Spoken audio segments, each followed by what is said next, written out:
안녕하세요. 동물의 세계입니다. 바다는 지구상의 70% 이상을 차지하고 있는 만큼 지상보다는 바다에 굉장히 거대한 동물, 고래들이 살고 있죠. 또한 영화에 나오는 30m 길이에 무게 80톤이나 나가는 향유고래는 238톤의 배 한 척을 10분 만에 침몰시켜버렸습니다. 그 어떤 생물도 감히 이 정도 사이즈의 고래에게 대적할 수 없었을 것 같은데요. 하지만 그에게도 적수가 없는 것은 아닙니다. 바로 지구 역사상 가장 거대한 포식자 오토드스 메갈로돈인데요.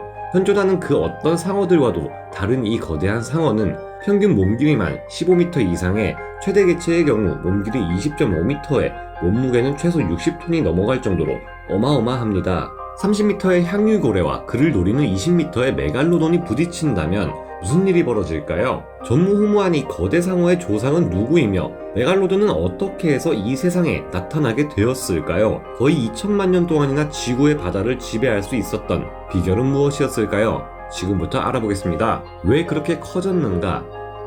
이제는 많은 분들이 동의하시겠지만 최근의 연구들에 의하면 추체를 이용한 방법, 이빨을 이용한 방법 등 어떤 방법을 써도 메갈로돈의 크기는 최소한 15m를 넘겼을 것으로 여겨지고 있습니다. 2020년 9월 유명한 학술지인 사이언티픽 리포트에 게재된 영국 브리스톨 대학과 스완지 대학 연구팀의 연구 결과에 의하면 메갈로돈의 실제 길이는 약 16m에 무게는 약 48톤의 덩치를 가졌을 것이라 말하고 있습니다. 머리의 크기는 약 4.65m에 꼬리 크기는 웬만한 대형 상어 한 마리의 크기인 3.85m에 이르며 등 지느러미의 크기만 사람의 키와 비슷한 1.62m로 추정했는데요. 이들이 왜 이렇게 거대해졌는지에 대해선 어느 정도 이견이 있지만 주 먹잇감이 어떤 동물들이었는지와 큰 연관이 있는 것으로 대부분의 학자들이 추정하고 있는 편입니다. 올리고세에서 플라이오세기로 넘어오면서 메갈로돈의 조상들이라 할 수 있는 오토두스 속의 거대 이빨 상어들은 주로 고래들을 잡아먹었고,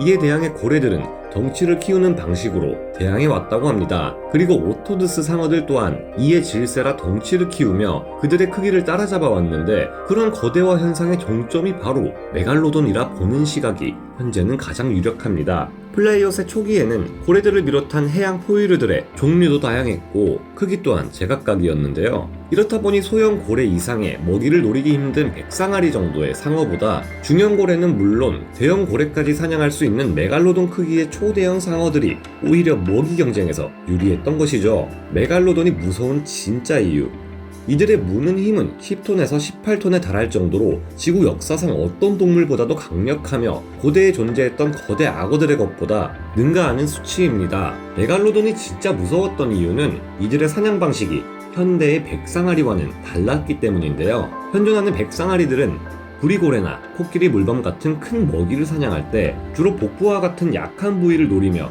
약해진 혹등고래를 사냥할 때는 기동력을 차단하기 위해 꼬리 부위에 치명적인 타격을 입힙니다. 그리고는 출혈을 유발해 먹잇감이 약해지기를 기다리죠. 하지만 메갈로돈은 보통의 포식자들이 잘 공격하지 않는 고래의 어깨뼈 부위나 갈비뼈 부위, 머리나 흉곽 등의 단단한 부위를 노렸습니다. 메갈로돈은 다른 포식자들과 달리 단 한 번 무는 것으로 고래의 어떤 부위든 크게 손상시키고 그 안에 장기들까지 공격할 수 있었기 때문인데요. 현생 범고래들이 몇십 번을 깨물어봐도 두터운 고래의 지방층 때문에 할 수 없는 일을 메갈로돈은 단 한 번 깨무는 것으로 간단히 해낼 수 있었습니다. 단단한 뼈대와 두꺼운 지방층으로 보호되는 부위라 해도 메갈로돈의 거대한 턱 앞에서는 아무 의미도 없는 것이었다는 말이죠. 메갈로돈의 이빨은 얼핏 보면 현생 백상아리의 것과 비슷해 보이지만 전혀 다른 구조를 가지고 있습니다. 거대한 덩치에 비해서도 메갈로돈의 이빨은 상당히 큰 편이었고 백상아리의 것보다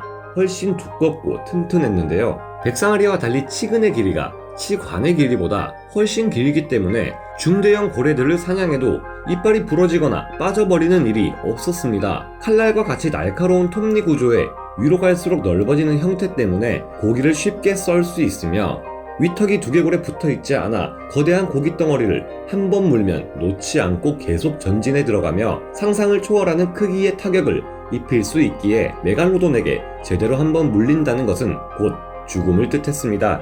향유고래 대 메갈로돈, 이에 대항해 수염고래들은 덩치를 더욱 키우는 방식으로 대항했지만 이에 맞춰 메갈로돈의 사냥술 또한 진화하기 시작합니다. 대왕고래 속의 조상쯤 되는 고래도 이때 나타나기 시작했으며 북극고래 속의 고래들도 이때 처음 나타났는데요. 이들은 커다란 덩치에 빠른 속도, 엄청난 지구력까지 가지고 있었기에 잡는 것이 메갈로돈으로서도 쉽지 않았을 것으로 보입니다. 메갈로돈들은 자신보다도 더 거대한 이 거대 고래들을 잡기 위해 그들의 약점인 꼬리를 노리기 시작했습니다. 아무리 거대한 대왕고래라고 해도 메갈로돈에게 꼬리를 한번 물리면 더 이상 제대로 헤엄칠 수 없게 되었을 것이 분명한데요. 영화 하트 오브 더 시에 나온 30m 크기의 향유고래가 실제 존재하는지는 확실치 않지만 설사 있다고 해도 향유고래라고 해서 메갈로돈의 치명적인 공격 앞에 무사할 수 있는 것은 아닙니다. 이것은 저희의 추측이지만 향유고래에게는 거대한 체구와 범선마저도 쪼개버리는 박치기 공격이 있기에 이를 맞으면 메갈로돈도 무사할 수는 없을 겁니다. 수컷 향유고래는 박치기 공격을 이용해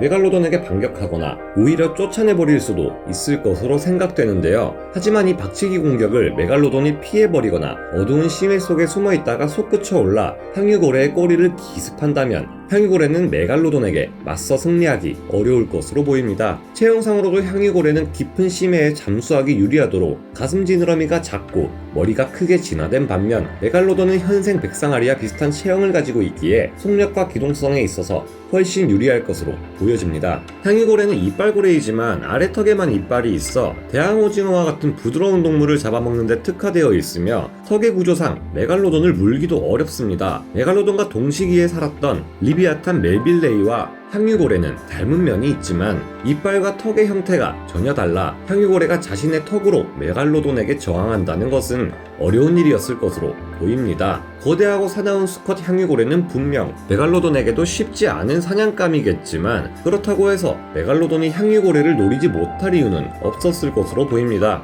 하지만 메갈로돈이 워낙 거대해서 숨어있다가 눈치채지 못하게 접근한 뒤 기습하는 것이 쉽지는 않았을 것으로 추정됩니다. 대왕고래라고도 불리는 흰 긴수염고래의 경우 덩치만 33m에 이를 정도로 큰 것이 아니라 의외로 빨라서 최고 속력이 시속 40km에 이르며 이 속도로 수십 분 정도는 헤엄칠 정도로 지구력이 상당합니다. 그래서 메갈로돈이 이 같은 큰 고래를 잡으려면 크기 때문에 못 잡기보다는 속도를 따라가기 힘들어 잡기 힘들 것으로 추정됩니다. 왜 멸종했을까?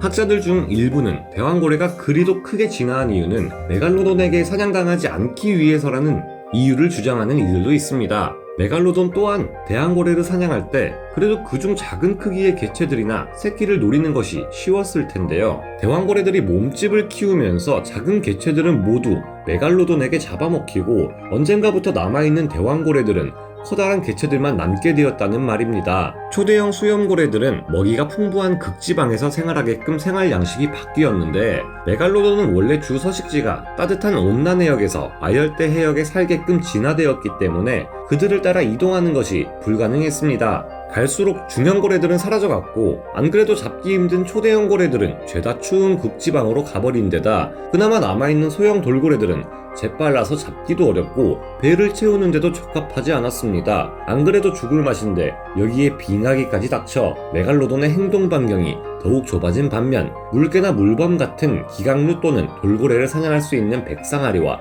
범고래가 살아남기에는 유리하도록 시대가 바뀌고 말았습니다. 이 가설을 보아하니 지나치게 특정 종류의 먹잇감에 의존하는 것은 살아남기에 유리한 전략이 아닌 것으로 보입니다. 메갈로돈의 생애를 보면 경이로움과 무서움, 안타까운 감정이 모두 듭니다. 오늘 동물의 세계 여기서 마치고요. 다음 시간에 다시 돌아오겠습니다. 감사합니다.